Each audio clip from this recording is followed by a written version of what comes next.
C'est le moment de reprendre la lecture. Et si vous n'avez pas d'inspiration, Sandrine est là pour vous aider. Bonjour Sandrine. Bonjour Nadia. Alors tu nous as choisi aujourd'hui un livre intitulé Mamie Louga. Oui, j'avais envie de vous parler polar, car si vous êtes amateur du genre, il y a un festival à ne pas manquer en France qui s'appelle les Quais du Polar et qui aura lieu à Lyon du 3 au 5 avril prochain.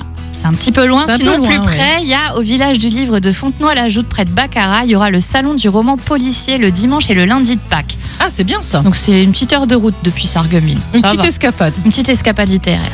Voilà, ça ce sont les idées de sortie, je reviens à ma chronique. Donc Mamie Louga est signée Benoît Philippon. L'intrigue démarre à 6h du matin dans la campagne profonde. Berthe, 102 ans, est cueillie par les flics pour avoir tiré dans les fesses de son voisin. Elle est placée en garde à vue et face à l'inspecteur Ventura, elle déballe toute sa vie. Le nazi qu'elle a enterré dans la cave, le louga dont elle est devenue propriétaire, les cadavres sous la maison et sa réputation de veuve noire. Après tout, à son âge, qu'est-ce qu'elle risque encore ? Le policier, lui, ne sait plus quoi penser ni quoi faire. C'est une première dans sa carrière. Berthe est une personne très attachante en dépit de ses actes. Ce sont des actes que l'on pourrait associer à de la simple légitime défense quand on connaît les circonstances. Car des hommes, la dame, elle en a connu dans sa vie, des bons beaucoup moins.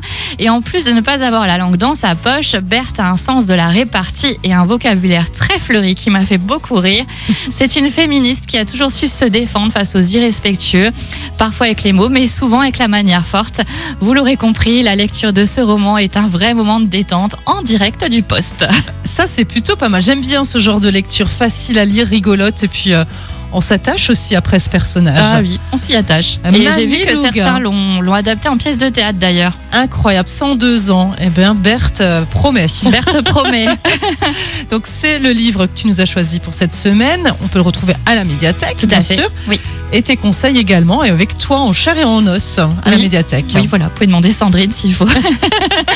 Et retrouver tous tes coups de cœur sur ton blog comme dans un livre.fr. Sandrine, merci et je te dis à la semaine prochaine. À la semaine prochaine.